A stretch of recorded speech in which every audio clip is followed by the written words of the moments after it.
So creating exceptional real estate experiences for our agents, our customers, and our communities through the passionate delivery of truly remarkable service is our mission. But changing lives is what we do. Hey everybody, and welcome to episode 30 of the Distinctive Properties Show. I want to talk to you today about this podcast that I was listening to. So I'm listening to this podcast, and I'm not going to use names, and I'm not going to throw anybody under the bus, but let's just say he's a renowned business coach.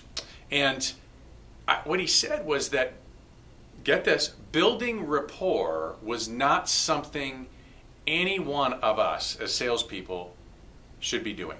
He actually said that it was an old sales model, right? So the first thing that hit me, right, was how sad. How sad. The second was sales model? Like, really? So when did building rapport, being a good person, caring about others, when did it become a sales model? I mean, this guy, he doesn't love his job. He loves the money, right? And as we all know, that's a meteorite. That's one of those things, they burn real bright and they crash real hard. You gotta love what you do, right? Do you love what you do? So I looked at our careers, and our careers are filled with blessings, right? Things to be thankful for. We get to make our own schedules. We get to help people. We get to help people in life-changing events. We get to meet new people all the time. We develop these incredible relationships. They're trusting relationships. We'll do that with more people in 1 year than most will do in a decade.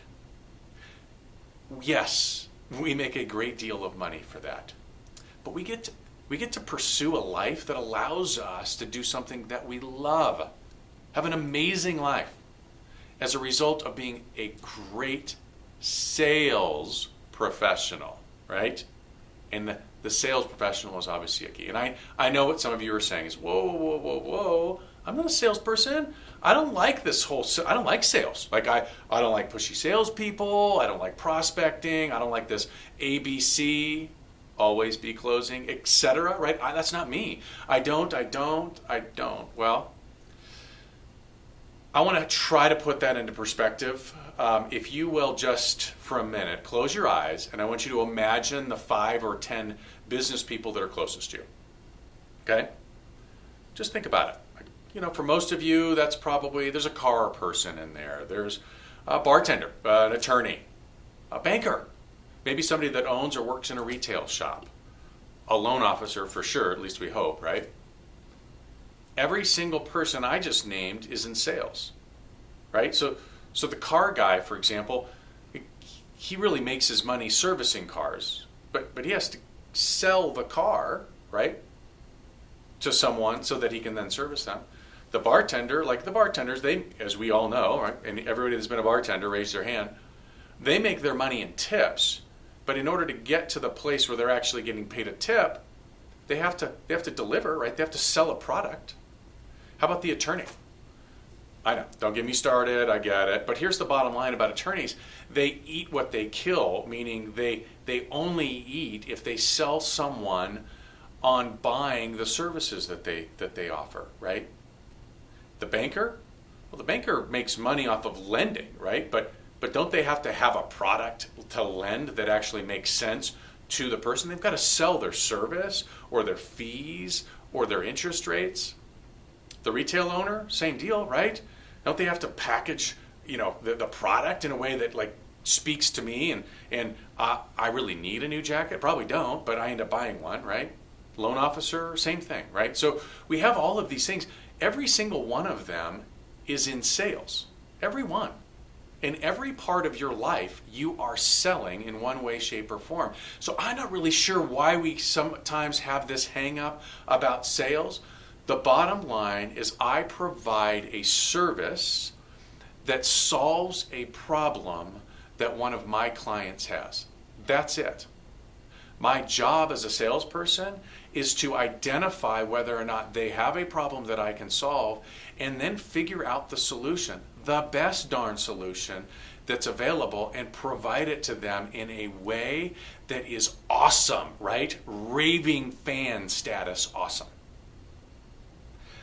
Listen, folks, I don't care if you are raising kids, if you're trying to find a mate, like whatever, right? With the kids, listen, we have to sell our kids on taking the trash out, don't we? Finding a mate, you've heard me say this before, but listen, let's face it, right? That was a sales job, and for some of us, we had to sell a lot harder than others, but it's a sales job, right? Doesn't mean I sold her a bill of goods, although maybe she sometimes would disagree. But it's sales every single day. And it's our life. It's what life is. And my message to you is this: you have to remember to love it. To love it. The how may vary from one to another, but in the end, every prospect has something that we can provide a solution for. So everybody uses scripts. Everyone. In every part of your life. Everyone is an expert in the product that they are delivering. We are blessed to be in an industry that allows us to build these incredible friendships, these lasting relationships with clients who we serve, and we have massive impacts on their lives. And I love it. Some of my best friends are the clients I serve, and I love it. I'm building relationships with men and women that are respected and admired in a variety of industries, and I love it. I have relationships, and I'm surrounded by men and women who are great husbands, they're great fathers, wives, mothers, and incredible business people. And I love it. I'm exposed to experiences that I would never have been exposed to because of the people that I'm surrounded by, and I love it. It's sales. It's real estate. Each of the men and women in our lives, they're clients or they're prospective clients, or they will be clients, and they'll likely send us referrals if they haven't already, right? It's not why I do it. It's why I love it. Do you love it? As always, we're here for you.